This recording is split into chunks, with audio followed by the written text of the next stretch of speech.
3년 만에 완전히 모습을 드러낸 세월호는 바닷물 등을 빼는 작업을 거친 뒤에 목포 신항으로 출발할 예정입니다.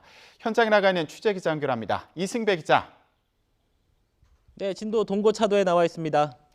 네, 저희가 3년 만에 모습을 드러낸 세월호 관련 소식 계속 전해드리고 있는데 지금 그곳에서 보는 모습은 어떻습니까? 네, 그렇습니다. 제가 지금 서 있는 곳이 동고차도의 정상입니다. 지금 제 뒤로요, 반잠수식 선박의 모습이 보이실 텐데요. 카메라를 조금 더 가까이 당겨 보겠습니다. 물 안에 잠겨있던 부분까지 모두 위로 드러나면서요, 네, 세월호의 모습이 이곳 동고차도에서도 뚜렷하게 보입니다.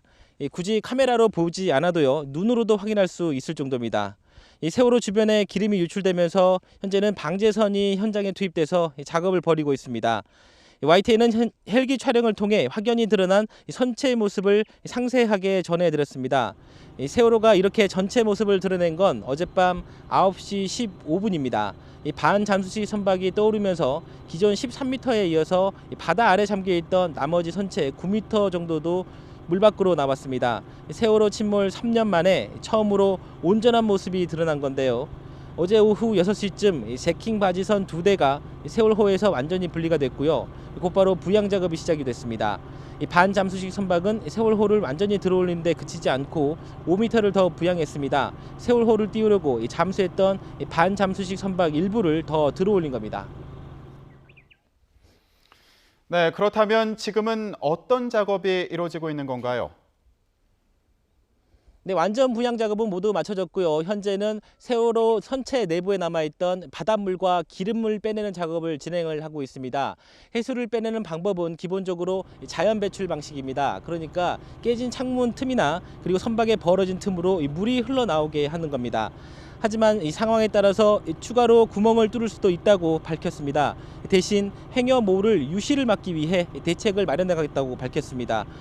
마지막으로 세월호 선체와 반잠수식 선박을 다시 움직이지 않게 단단히 고정을 하면요, 2차 인양 작업은 최종 마무리가 됩니다. 특별한 이변이 없는 한 이 모든 과정은 앞으로 이틀 정도 더 걸릴 걸로 보입니다. 그러니까 이르면 오는 28일 출발 준비가 끝날 수도 있다는 얘기입니다. 이렇게 모든 준비를 마치면 세월호는 목포 신항을 향해 출발을 하게 됩니다. 목포 신항까지는 87km가량 떨어져 있는데요. 반잠수식 선박이 자체 동력이 있어서 시속 10km 속도로 움직이게 됩니다. 특별한 변수가 없는 한 9시간에서 10시간 정도면 도착을 할 수가 있을 것으로 전망이 됩니다. 그리고 세월호를 부두에 올리는 작업이 진행될 예정인데 세월호 인양의 마지막 고비가 될 것으로 보입니다. 지금까지 진도 동고차도에서 YTN 이승배입니다.